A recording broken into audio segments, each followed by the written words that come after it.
happening both in the economy, given that it was a government shutdown by fiat, effectively, in order to try to stem the economic impact. Also, the warp speed with which we saw the stimulus kick in, both by the Fed and Congress.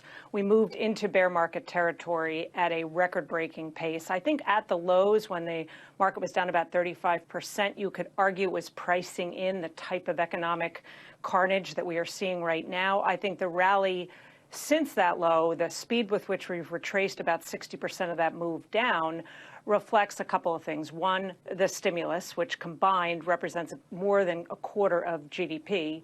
And two, I think, is on the assumption that the market is looking through sort of the valley and that maybe April will be the worst month, the inflection point. I think there's some risks associated with that. You've got the potential second wave of the virus. You've got the second order effects associated with the economy. So I think the speed that the market has rebounded does now present some risks. But I think everything is happening in a much more condensed time frame than anything we've seen in history.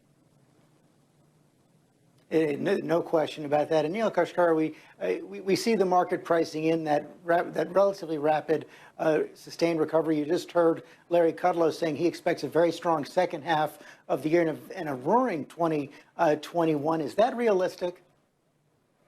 You know, I wish it were, but what I've learned in the last few months, unfortunately, this is more likely to be a slow, more gradual recovery. Unfortunately, the virus continues to spread. People continue to get it. Unfortunately, people are tragically dying. And when we look around the world, there's evidence that when countries relax their economic controls, the virus tends to flare back up again.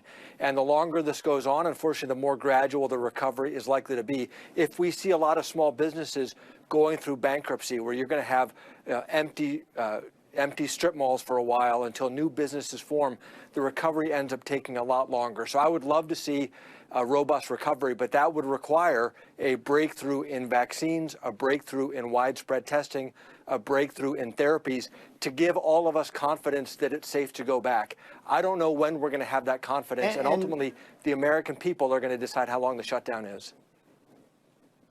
Right, and we're going to be talking about that later in the program with some top pharmaceutical executives. But in the meantime, we've seen this extraordinary response from the Fed and the federal government right now. You heard Larry Kudlow say it could add up to about $9 trillion. What more should you, as a Fed governor, what more are you recommending the Fed do right now? And will we need another congressional package? Well, the Fed is standing behind the financial system. Clearly, we are going to put whatever we need to do to make sure the financial system continues to run. But this is first and foremost a healthcare crisis. And so anything Congress can do to support more investment in any of those technology breakthroughs will be money well spent. And number two, if this goes on for a long period of time, I think it's going to go on in some phases for a year or two. I think Congress is going to need to continue to give assistance to workers who've lost their jobs. I mean, as you said, it's really around 24% of people right now who are out of work today. And if this is a gradual recovery, the way I think it's going to be, those folks are going to need more help. And Lizanne, what advice are you giving to all of your customers right now about how to think about this market and this economy? Again, we're reminding them that the speed with which the bear market unfolded, the rally that has happened since then, the compression in the economy is unlike we've ever seen. But you really can apply the same kind of logical thinking and disciplines around investing that can apply even in this short-term environment, which is hopefully you had a plan, you weren't winging it. Diversification across asset classes, make sure you have some sort of anchors to windward associated with less risky investments, and then use the ability and benefits of rebalancing. So trimming into strength and adding into weakness, sort of just staying on the right side of the, for lack of a better word, the trade. And it's really those tried and true disciplines that are the closest thing to a free lunch. Too many investors think the only path to success requires top picking and bottom ticking, all in, all out. And that's just gambling on a moment in time. And investing should always be a process over time, even when what's happening is in a more condensed frame of time. And that's the best advice we can give in this environment. And finally, Neil Kashkari, you have access to the best economic information in the world. What should everyone be expecting over the next several months as we wait for effective treatments, as we wait for vaccines? Treasury Secretary Steven Mnuchin this morning is saying that unemployment could go as high as 25%. Yeah, and the worst is yet to come on the job front, unfortunately. And then it really is going to be, as these states start to reopen and as businesses start to reopen, obviously we need them to reopen safely, and we need to monitor and look for signs of things flaring back up again. We may be in an environment of gradual relaxing and then having to clamp back down again around the country as the virus continues to spread. To solve the economy, we must solve the virus. Let's never lose sight of that fact. Neil Kashkari, Lizanne Saunders, thanks very much. A week that set some of the worst records ever for the American economy. It all became clear on Friday.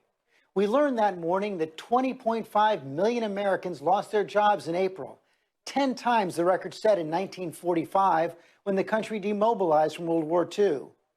The unemployment rate jumped to 14.7%, the highest since the Great Depression. We've never seen it rise so high so fast. Just 3 months ago, unemployment was at a record low of 3.5%. And as stunning as those numbers are, they don't capture the depth of the damage. Add in workers who've been looking for full-time jobs, the furloughed would hope to get their old jobs back, and more than 1 in 4 Americans is out of work. The lines at food banks are heartbreaking. We can all hope that the economy will bounce back once the virus is contained. Investors seem to be betting on it.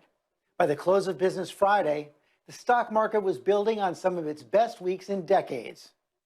So what is Wall Street seeing that Americans aren't yet feeling? How long will the recovery take? What must we do to make sure it happens? And we start with the President's economic advisor, Larry Kudlow. Larry, thank you for joining us this morning. And I do want to get to the economy, but first, this news breaking overnight. We know that 2 White House staffers have now tested positive for COVID, and Drs. Fauci, Redfield, and Hahn are all self-quarantined. Will you and other White House staffers be following their example? Well, we'll take the advice of the White House medical unit, which is the best in the business. There may be, I don't want to rule anything in or rule anything out. At the moment, there's daily testing, as you may know, for people who come into contact with the president and the vice president. Everybody wants to be safe. We're going to do the best we can. We'll follow the rules and guidelines of the White House medical unit. You just said you had the best medical unit in the country, the White House medical unit. No doubt that is true. You're getting tests every single day at the White House, anyone who's in contact with the president. Doesn't that really expose the challenge for everyone else in the country right now? If the White House is not fully safe, despite those conditions, how can average Americans feel safe with the idea of going back to work? Well, look, I don't want to generalize from it because although I don't have all the numbers, I haven't seen that yet.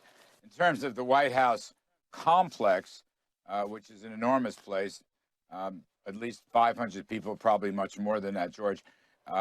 Those who have tested positive is still a small fraction. Again, I don't know the specific numbers, but we've had relatively very few. And look, I think the key point here, we've established guidelines from our health task force. States are establishing guidelines.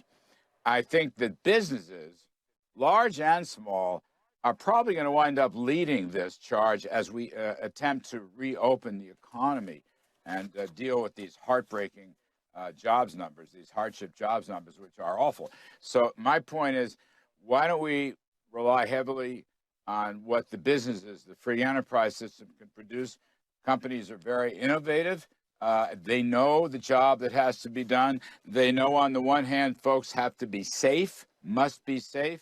They know on the other hand, we have to have some reopening as much as possible to deal with the economic problem, the pandemic contraction, as I call it. So I think between public and private health systems, we can do this. I guess about half the states are off to a phased-in start. That's a good sign. Safety.